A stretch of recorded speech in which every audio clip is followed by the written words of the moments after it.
Hello friends, welcome to my YouTube channel. आज के lecture में हम लोग पढ़ेंगे एनालिटिक फंक्शन के बारे में, जो कि कॉम्प्लेक्स एनालिसिस का एक इम्पॉर्टेंट चैप्टर है। ओके, तो इससे पढ़ने से पहले हमें कुछ टर्म्स के बारे में पता होना चाहिए।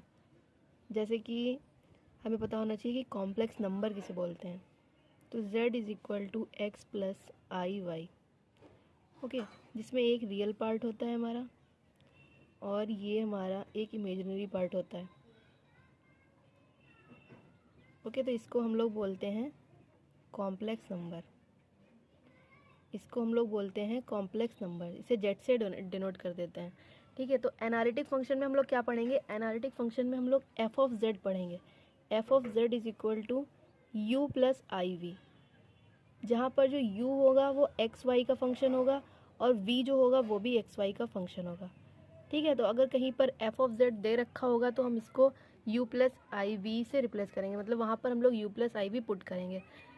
पर किसी किसी बुक में एफ ऑफ जेड को हम लोग w से भी डिनोट करते हैं, तो w भी दे रखा हो सकता है, तो w अगर दे रखा हो तभी भी वहाँ पर हम लोग u प्लस आई वी ही पुट करेंगे। ओके, तो देखते हैं अब एनालिटिक फंक्शन कैसे पता करेंगे कि ये जो फंक्शन दे रखा है ये एनालिटिक फंक्शन है या नहीं। ओके, तो देखते हैं कि कैसे पता करेंगे कि एनालिटिक फंक्शन है या नहीं जो फंक्शन दे रखा है वो। तो स्टेप्स हैं, कुछ steps to checking analytic function. A complex variable function f is set to be analytic if f satisfies following condition. ये एफ कौन सा है? वही वाला हमने बोला था ना, एफ ऑफ जेड, उसी को हम लोग एफ से डिनोट कर रहे हैं। ठीक है, तो तीन कंडीशन होती हैं इसकी। अगर ये तीन कंडीशन सेटिस्फाई होती हैं तो हमारा जो फंक्शन होगा वो एनालिटिक होगा। तो पहली कंडीशन क्या है? पहली कंडीशन है f Z should be single valued, मतलब एफ ऑफ जेड जो हमारा दे रखा होगा वो सिंगल वैल्यूड होना चाहिए, उसकी वैल्यू रूट में नहीं होनी चाहिए, उसकी दो वैल्यूज़ नहीं आनी चाहिए, सिंगल वैल्यूड होना चाहिए। ठीक है, दूसरी कंडीशन है f Z should have unique derivative. F of Z जो है उसको वो u और v के रिस्पेक्ट में पार्शियली डिफ्रेंशिएट हो जाना चाहिए, x और y के रिस्पेक्ट में। ठीक है, तीसरी कंडीशन है f of Z should satisfy Cauchy Riemann equation, इसको हम लोग शॉर्ट में CR इक्वेशन भी बोलते हैं। तो एफ जेड जो होगा फंक्शन हमारा वो CR इक्वेशन को सेटिस्फाई करना चाहिए। ये है CR इक्वेशन हमारी होती है, दो इक्वेशन इसके अंदर आती है, मतलब ये एक ही कंसीडर की जाती है। तो u और v में पहले हम लोग उसको कंपेयर कर लेंगे, तो और इसको x के रिस्पेक्ट में पार्शियल डिफ्रेंशिएट करेंगे, फिर y की रिस्पेक्ट में, फिर u को y की रिस्पेक्ट में और v को x की रिस्पेक्ट में। ये आगे क्लियर हो जाएगा जब हम लोग एग्जांपल करेंगे। ठीक है, तो देखो ये कुछ फंक्शन दे रखे हैं, सम स्टैंडर्ड फंक्शन, मतलब पॉलिनोमियल्स। अगर कोई x का इस टाइप का फंक्शन दे रखा है तो उसमें हमें जो हमने बताया था ना कि फर्स्ट और सेकंड कंडीशन चेक करनी होती है, पहली और दूसरी, ये कंडीशन नहीं चेक करनी होगी इसके लिए। ये जो स्टैंडर्ड फंक्शन दे रखे हैं इनके लिए हमें दो कंडीशन जो है ऊपर वाली वो चेक नहीं करनी होगी, मतलब सिंगल वैल्यू और यूनिक डेरिवेटिव। ये जो फंक्शन हमने लिखे हैं ये फंक्शन जो होते हैं ये ऑलरेडी यूनिक डेरिवेटिव होता है इनका और सिंगल वैल्यूड होते हैं। तो अगर ये फंक्शन इस टाइप का कोई फंक्शन दे रखा है तो हमें चेक नहीं करना पड़ेगा। जैसे कि अगर पॉलिनोमियल्स दे रखा है या साइन या कॉस का कोई फंक्शन दे रखा है या ई की पावर में मतलब एक्सपोनेंशियल फंक्शन दे रखा है तो हम लोग चेक नहीं करेंगे फर्स्ट और second condition, direct third condition check करेंगे, मतलब CR इक्वेशन सेटिस्फाई करके देखेंगे। अगर सेटिस्फाई होती है तो एनालिटिक फंक्शन है, अगर नहीं होती है तो एनालिटिक फंक्शन नहीं होगा। ठीक है, ये एक नोट है, important note. A function which is analytic is also called holomorphic या रेगुलर फंक्शन, मतलब एनालिटिक फंक्शन को हम लोग होलोमॉर्फिक फंक्शन या रेगुलर फंक्शन के नाम से भी जानते हैं। तो अगर क्वेश्चन में ये कह दिया जाए कि आप लोगों को शो करना है कि ये फंक्शन होलोमॉर्फिक है या रेगुलर है, तो आप कंफ्यूज मत होइएगा, ये एनालिटिक फंक्शन का ही उसकी जगह पर ही यूज़ किया गया है। ठीक है, तो अब एग्जाम्पल देख लेते हैं, उससे क्लियर हो जाएगा। एग्जाम्पल में क्या बोला गया? Show that f of z is equal to z square is analytic. ठीक है, ओके, तो क्या दे रखा है? F of z is equal to z square. Z की जगह पे हम लोग जानते हैं क्या होता है, एक्स प्लस आयोटा वाई। इसका होल स्क्वायर ओपन करेंगे, 2xi ये हो जाएगा एक्स स्क्वायर, आई स्क्वायर की वैल्यू क्या होती है माइनस, तो minus y square plus 2xy। Okay, और एफ ऑफ जेड की जगह पे क्या रखेंगे? u plus i v. अब क्या करेंगे? कंपेयर कर देंगे, comparing real and imaginary part,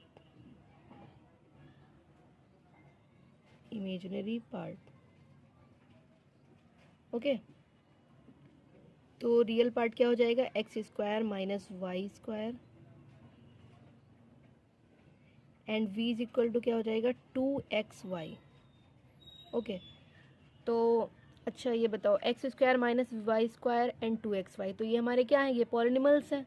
मतलब हमने बोला था ना अगर x और y में फंक्शन दे रखा है, तो अब इसका मतलब क्या हुआ, हमें स्टेप 1 और स्टेप 2 जो दो कंडीशन थी हमारी वो सेटिस्फाई करने की ज़रूरत नहीं है। तो हम लोग लिखेंगे since u and v both are polynomials, since u and both are polynomials, hence a always single valued and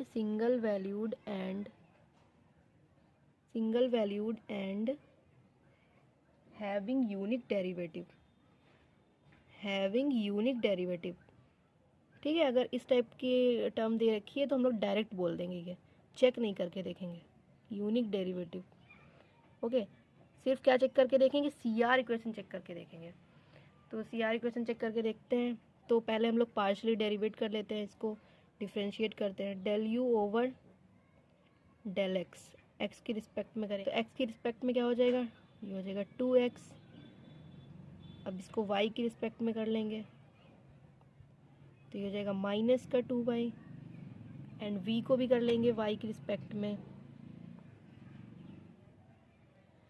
तो ये हो जाएगा 2x, और x की रिस्पेक्ट में करेंगे तो ये हो जाएगा 2y, ओके। तो CR इक्वेशन हमारी क्या थी, CR इक्वेशन में था कि CR इक्वेशन में del u over del x बराबर होना चाहिए del v over del y के, ठीक है। ये तो सेटिस्फाई हो रही है, and del u over del y जो है वो minus of del v over del x होना चाहिए, ये भी सही है। देखो ये तो इक्वल है हमारे, और ये भी सही है, माइनस ऑफ है, इसका नेगेटिव है ना, तो इसका मतलब है CR इक्वेशन सेटिस्फाई हो रही है। Hence f of z satisfies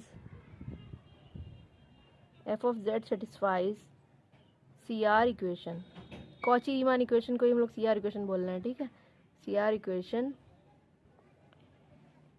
so the function will be analytic, okay,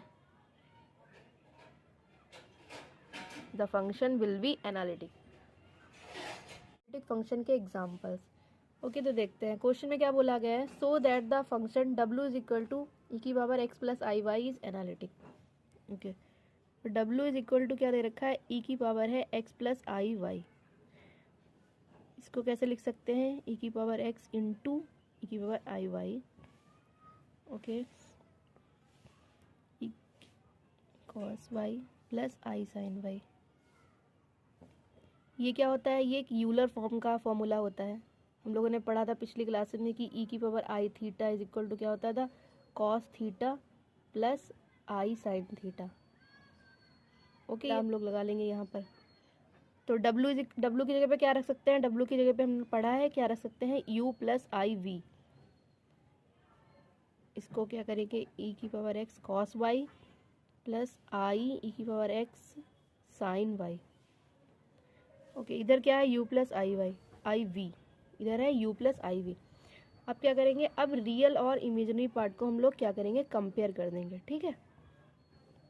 तो comparing real and imaginary part, तो क्या हो जाएगा, u इज इक्वल टू हो जाएगा e की power x cos y and v is equal to क्या हो जाएगा, e की power x sine Y.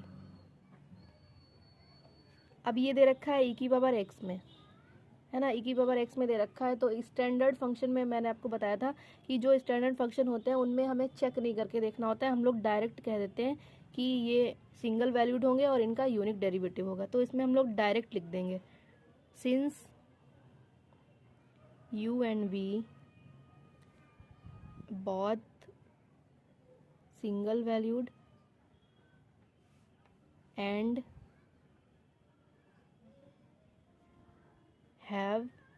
having unique derivative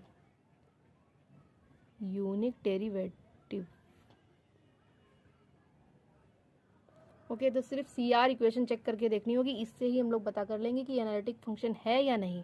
तो सी आर इक्वेशन के लिए क्या करना होगा, u को हम लोग पहले पार्शियली x के रिस्पेक्ट में डिफ्रेंशिएट करेंगे, तो क्या हो जाएगा, e की power x cos by as a constant काम करेगा। अब y की रिस्पेक्ट में करेंगे तो इसमें e की power x as a constant काम करेगी, तो ये क्या हो जाएगा, e की पावर x कॉस y का क्या होता है साइन y, डिफ्रेंशिएशन क्या होता है माइनस साइन y, ठीक है। अब इधर करेंगे डेल v ओवर y की रिस्पेक्ट में कर लेते हैं, तो ये हो जाएगा e की पावर x साइन y का क्या होगा कॉस y। अब x की रिस्पेक्ट में करेंगे तो e की पावर x और sine y as a constant रहेगा, ठीक है। अब सी आर इक्वेशन हमारी क्या होती है, सी आर इक्वेशन में होता है del u over del x equal होना चाहिए del v over del y के, तो ये इक्वल है हमारा। एंड क्या है, del u over del y equal होना चाहिए minus of del v over del x के, मतलब निगेटिव होना चाहिए, साइन है वो चेंज होना चाहिए। तो del u over del y equal तो है लेकिन साइन चेंज है, तो यही कंडीशन हमारी होती है, तो इसका मतलब सी आर इक्वेशन सेटिस्फाई हो रही है। So C R equation is satisfied. So CR equation is satisfied, hence the given function is analytic. The given function is analytic.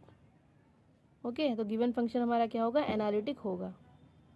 Okay, तो एक और एग्जांपल देख लेते हैं जिससे हमारा कंसेप्ट बिल्कुल क्लियर हो जाएगा। ओके, तो एग्जांपल नंबर 2 देखते हैं, examine sine z is analytic या नॉट। हमें बताना है कि साइन जेड एनालिटिक है या नहीं। सॉल्यूशन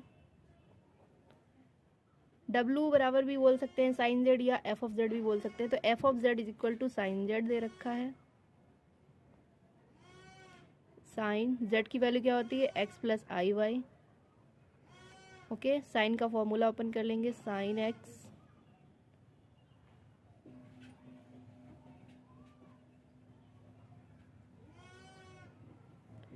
तो ये क्या हो जाएगा, sine x cos i y के cos hyperbolic y, cos x sine i y की वैल्यू क्या होती है, आई साइन हाइपरबोलिक वाई। और एफ ऑफ जेड की जगह पे क्या रख सकते हैं, एफ ऑफ जेड की जगह पे रख सकते हैं यू प्लस आई वी। अब क्या करेंगे, अब रियल और इमेजिनरी पार्ट को हम लोग कंपेयर कर लेंगे। Okay, comparing real and imaginary part, तो u इज इक्वल टू क्या हो जाएगा, sine x cos hyperbolic y and v is equal to क्या हो जाएगा, cos x sine hyperbolic y। अब फिर से वही वाली कंडीशन है, इसमें हमारा साइन और कॉस में फंक्शन दे रखा है स्टैंडर्ड फंक्शन। तो जब भी स्टैंडर्ड फंक्शन दे रखा होगा साइन एक्स या कॉस एक्स में, तब क्या करेंगे, डायरेक्ट लिख देंगे कि ये सिंगल वैल्यूड होगा और इसमें having unique derivative. Okay, since u and v contain only sine and cosine function, so they must be single valued and unique derivative and having unique derivative,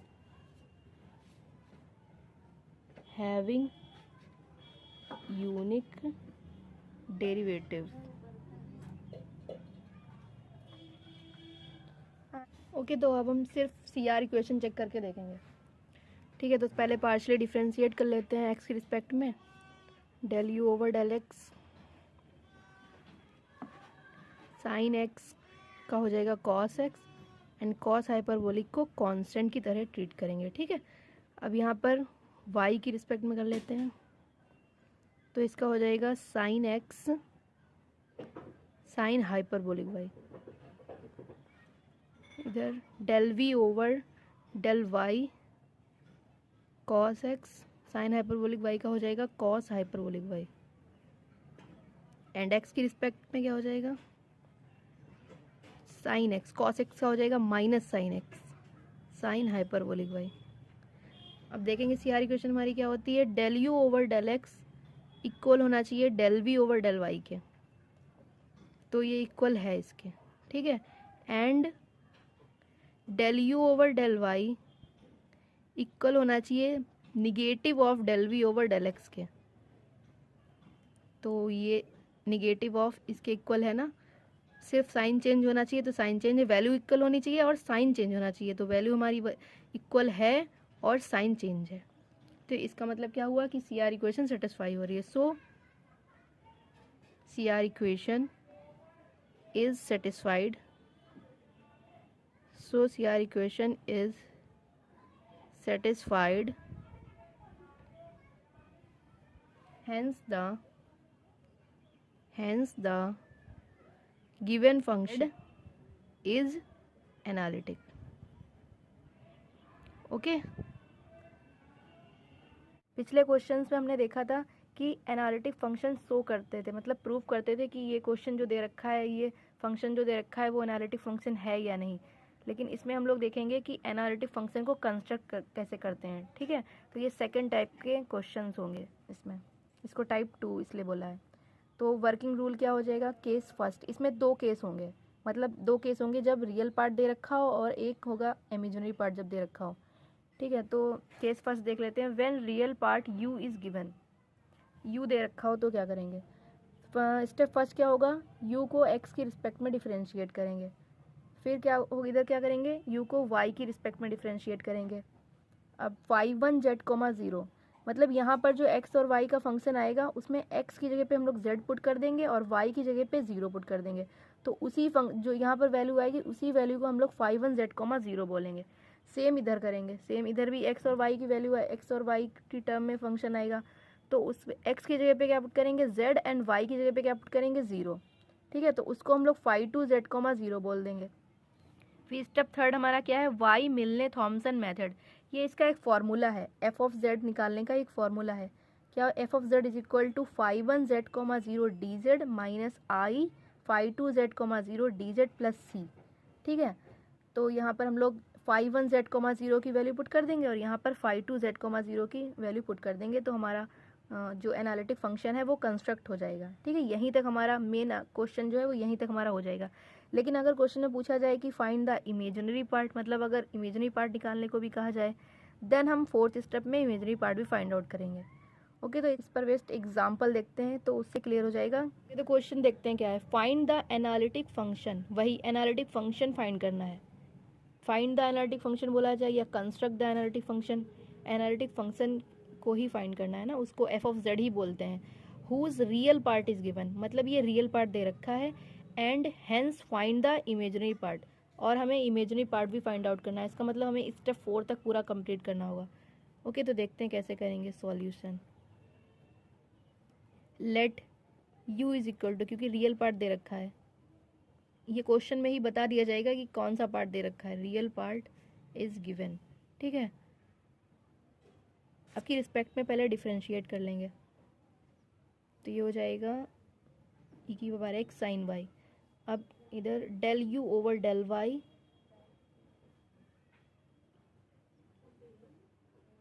okay, अब क्या करेंगे, इसको मान लेंगे फाई1 z, 0 और x की जगह पे क्या पुट करेंगे z एंड y की जगह पे क्या पुट करेंगे 0, और साइन 0 की वैल्यू क्या होती है 0, तो इसकी वैल्यू क्या आ जाएगी 0, फाई1 z, 0 की वैल्यू तो 0 हो गई। ठीक है, सेम इधर देख लेते हैं, इसको क्या मान लेंगे फाई2 z, 0 और x की जगह पे z एंड y की जगह पे 0 पुट करेंगे, तो e की पावर z हो जाएगा। cos 0 की वैल्यू क्या होती है 1 होती है, तो इसकी वैल्यू क्या हो जाएगी, ई की power z. Phi two z comma zero की वैल्यू हो गई ई की power z. Okay, step second clear हो गया। अब स्टेप थर्ड क्या था हमारा, y Milne Thomson method. Y Milne Thomson method.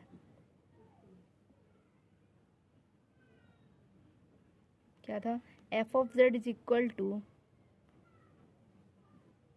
Phi one z comma zero का इंटीग्रेशन, इस वैल्यू का इंटीग्रेशन करेंगे, ठीक है, minus i phi two z comma zero d z plus c.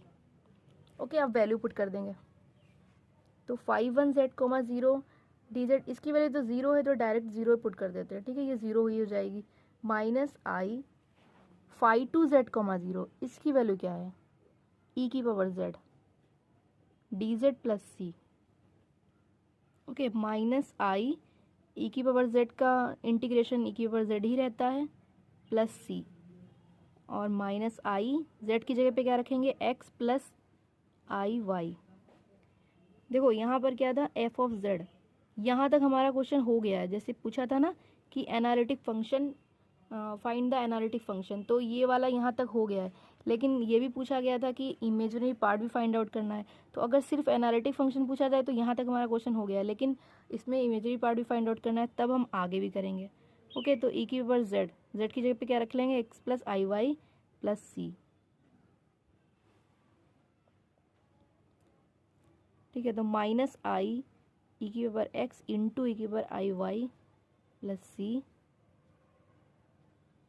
और इसका फॉर्मूला ओपन कर लेंगे, cos y plus i sine Y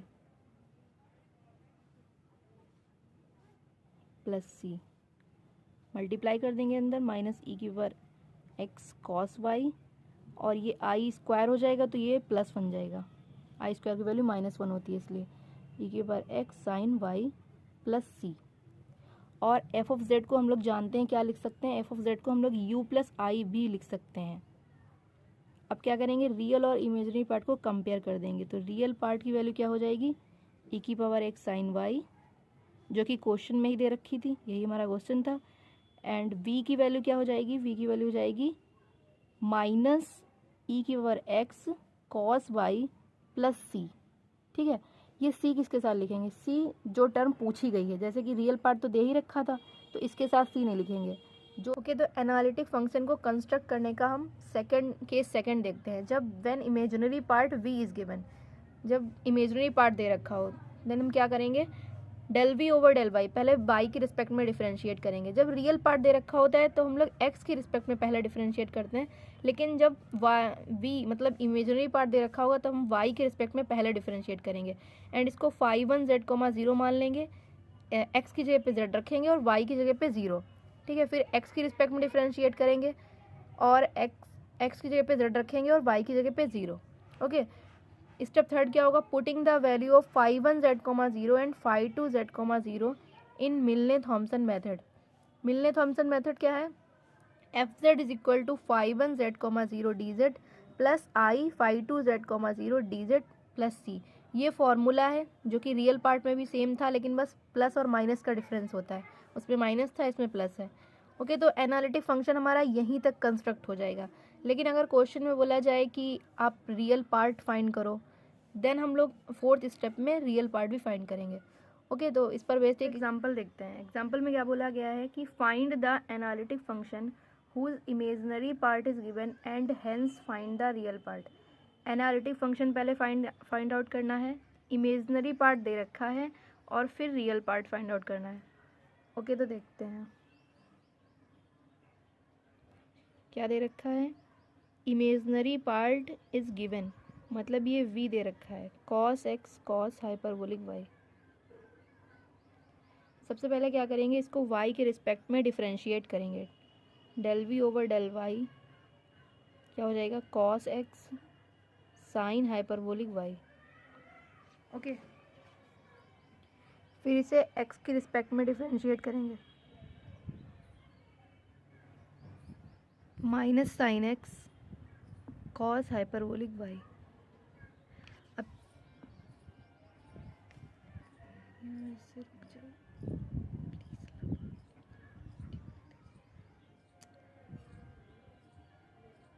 फिर क्या करेंगे, इसको हम लोग मान लेंगे phi1 z, 0।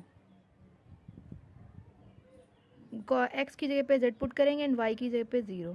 cos z sin 0, sin 0 की वैल्यू क्या होती है 0, तो ये 0 इंटू कॉस जेड 0 हो जाएगा। तो phi1 z, 0 की वैल्यू हो जाएगी 0।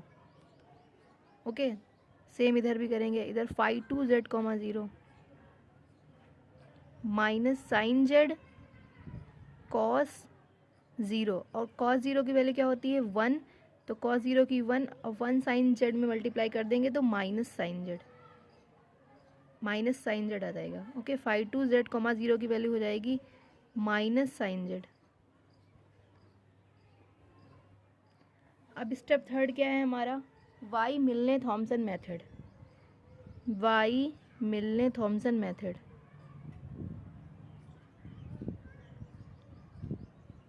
मिलने थॉमसन मेथड में हम लोग वैल्यू पुट करेंगे। f of z is equal to phi1 z, 0, इसका इंटीग्रेशन माइनस, अब देखो ये बात नोट करने वाली है, रियल पार्ट में क्या था माइनस दे रखा होता था जब रियल पार्ट दे रखा होता था और इमेजनरी पार्ट फाइंड आउट करते थे, लेकिन इसमें इमेजनरी पार्ट दे रखा है और रियल पार्ट फाइंड आउट करना है, तो इसमें हम लोग यहाँ पर प्लस लेंगे। ठीक है, यही बस डिफरेंस रहता है फॉर्मूले में, और कोई डिफरेंस नहीं है।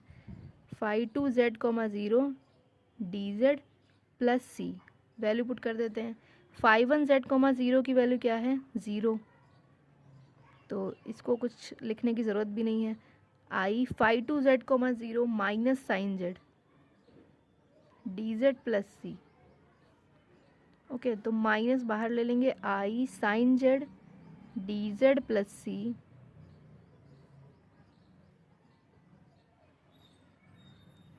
और साइन जेड का इंटीग्रेशन क्या होता है माइनस कॉस जेड, तो माइनस माइनस प्लस हो जाएगा, i cos z plus c, और इधर हमारा क्या है एफ ऑफ जेड। ओके, तो कॉस जेड की जगह पे क्या रखेंगे x plus i y plus C, i cos का फॉर्मूला ओपन करेंगे, cos x cos i y minus sine x sine i y plus c, cos x cos i y की जगह पे क्या रखेंगे cos hyperbolic y minus sine x and sine i y की जगह पे क्या होगा आई साइन हाइपरबोलिक वाई, तो आई आगे लिख लेंगे sine hyperbolic y plus c, अंदर मल्टीप्लाई कर देंगे आई से, i cos x cos hyperbolic y, और ये आई स्क्वायर हो जाएगा तो ये प्लस बन जाएगा, आई स्क्वायर की वैल्यू -1 होती है, माइनस माइनस प्लस हो जाएगा, तो sine x sine hyperbolic y plus c, इधर हमारा क्या है u plus i v, f of z की जगह पे क्या रख देंगे u plus i v, and real और इमेजनरी पार्ट को कंपेयर कर देंगे, तो रियल पार्ट क्या आ जाएगा u इज इक्वल टू क्या हो जाएगा sine x sine hyperbolic y plus c, u is equal to आ जाएगा sine x sine hyperbolic y plus c, c किसके साथ लिखते हैं जिसकी वैल्यू फाइंड आउट करनी होती है, जैसे कि इसमें हमें u निकालना था तो इसलिए c को हम u के साथ लिखेंगे। ठीक है, और v इज इक्वल टू क्या हो जाएगा cos x cos hyperbolic y. तो इस तरीके से ही हम लोग फाइंड आउट करते हैं, ये रियल पार्ट हो गया और ये इमेजनरी पार्ट हो गया।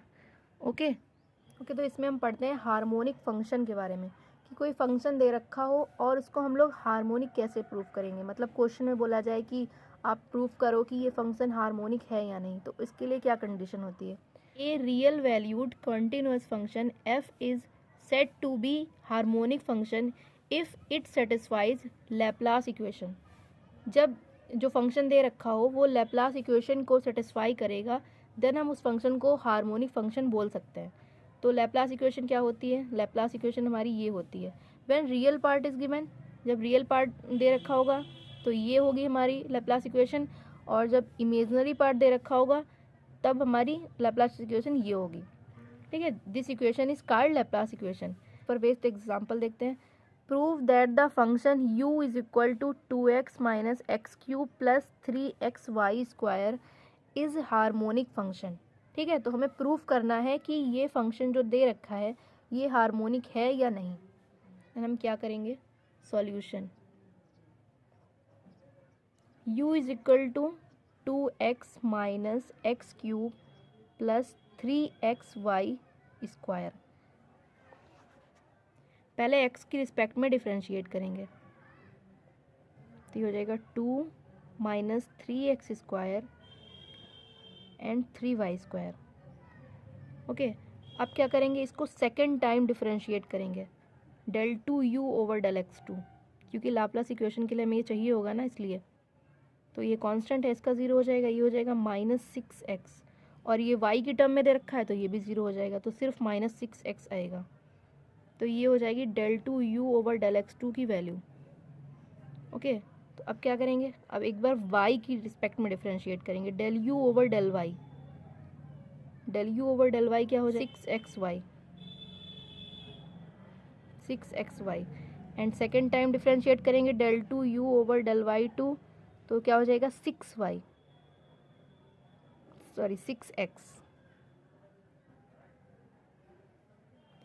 ठीक है, तो लाप्लास इक्वेशन हमारी क्या है, लाप्लास इक्वेशन लिखेंगे, Laplace equation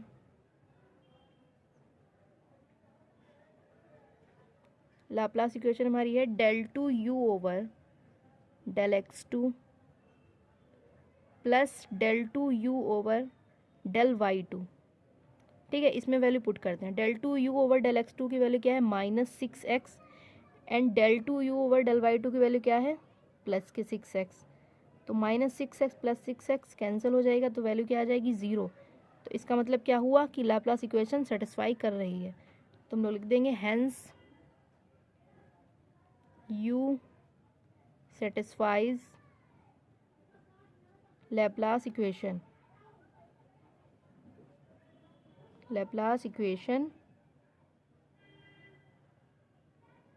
since u is harmonic function। okay, since u is harmonic function। Okay, harmonic function का दूसरा एग्जांपल। ठीक है, तो क्वेश्चन में क्या बोला गया है, prove that u is equal to y cube minus 3x square y is a harmonic function, determine its harmonic conjugate. पहले यहाँ तक का क्वेश्चन देख लेते हैं, उसके आगे ये सॉल्व करेंगे। ठीक है, तो क्या बोला गया है, u is equal to y cube minus 3x square y. हमें प्रूव करना है ये हार्मोनिक फंक्शन है या नहीं। तो हार्मोनिक फंक्शन प्रूव करने के लिए क्या, हम लैप्लास इक्वेशन को सेटिस्फाई करते हैं। ठीक है, तो लैप्लास इक्वेशन के लिए हमें del 2u over del x2 and del 2u over del y2 की वैल्यू फाइंड आउट करनी होती है। तो सबसे पहले एक बार डिफरेंशिएट कर लेते हैं x की रिस्पेक्ट में, 0, ये हो जाएगा -6xy, इसकी वैल्यू हो जाएगी -6xy, del u over del y, तो ये हो जाएगा 3y स्क्वायर -6xy। सॉरी, ये y की रिस्पेक्ट में कर रहे हैं ना, तो ये 3x स्क्वायर हो जाएगा, 3x स्क्वायर। ठीक है, 3x स्क्वायर। अब क्या करेंगे, तो del u over del y की वैल्यू क्या हो गई, 3y square minus 3x square. Second time differentiate कर लेते हैं, del 2u over del x2, x की रिस्पेक्ट में हो जाएगा -6y, इसको भी कर लेते हैं del 2u over del y2, y की रिस्पेक्ट में ये हो जाएगा 6y, एंड y की रिस्पेक्ट में ये 0 हो जाएगा। ठीक है, तो लाप्लास इक्वेशन क्या होती है हमारी, Laplace equation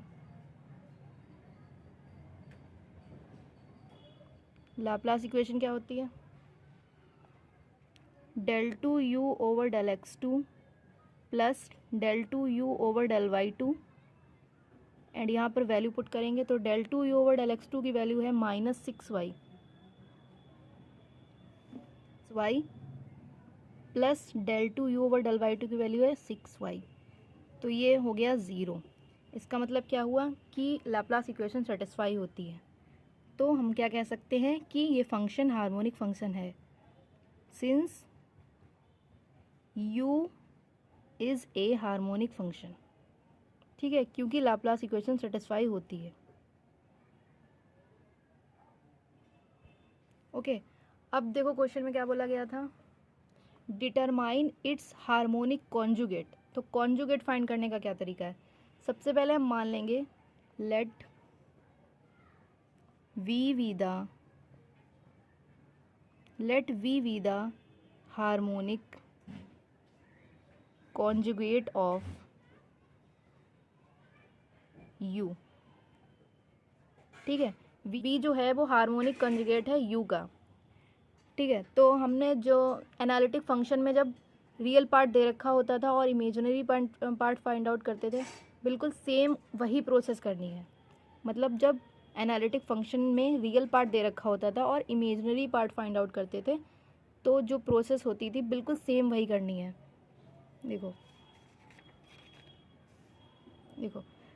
for finding imaginary part when real part u is given, u दे रखा था तो del u over del x पहले निकालते थे, del u over del y, and फिर इसको फाई 1 जेड कॉमा 0 मान लेते थे, एक्स और वाई, एक्स की जगह पे जेड और वाई की जगह पे 0 पुट करके, एंड फाई 2 जेड कॉमा 0, और मिलने थॉमसन मेथड के अंदर इसकी वैल्यू पुट कर देते थे, और इसी तरीके से हमारा इमेजिनरी पार्ट फाइंड आउट हो जाता था। बिल्कुल सेम यही प्रोसेस करनी है। Okay,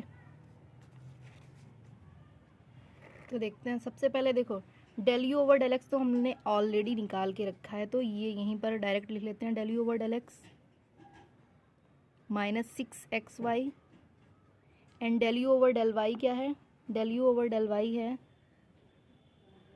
3y square minus 3x square. इसको फाई 1 जेड कॉमा 0 कंसीडर कर लेते हैं, और यहाँ पर x की जगह पे z और y की जगह पे 0, तो इसकी वैल्यू क्या हो जाएगी 0। तो फाई 1 जेड कॉमा 0 की वैल्यू क्या हो जाएगी 0। ओके, इसको क्या मानेंगे फाई 2 जेड कॉमा 0, तो y की जगह पे 0, ये 0 हो जाएगी, और ये हो जाएगी माइनस 3z स्क्वायर। ठीक है, y Milne Thomson method. Okay, तो आगे देखते हैं। y Milne Thomson method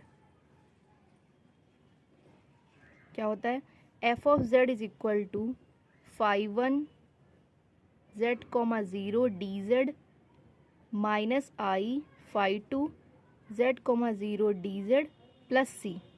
value put कर देंगे, phi 1 z comma 0, d z की वैल्यू क्या थी, तो 0 पुट करने की कोई ज़रूरत है नहीं, यहाँ पे देखते हैं minus i, phi 2 z comma 0 d z की वैल्यू थी माइनस 3z स्क्वायर, तो minus 3z square d z plus C.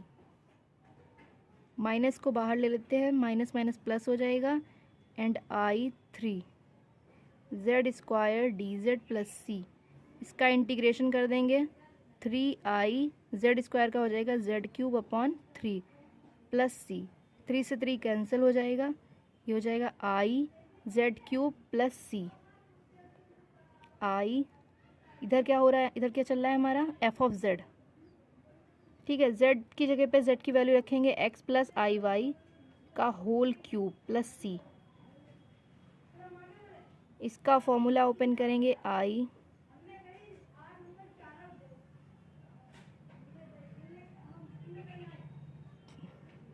X cube plus i cube y cube 3x square i y plus 3x i square y square plus c. ठीक है, i x cube plus i cube की value क्या हो जाएगी minus i y cube plus 3x square i y, i square की value क्या हो जाएगी minus 3x y square plus सी।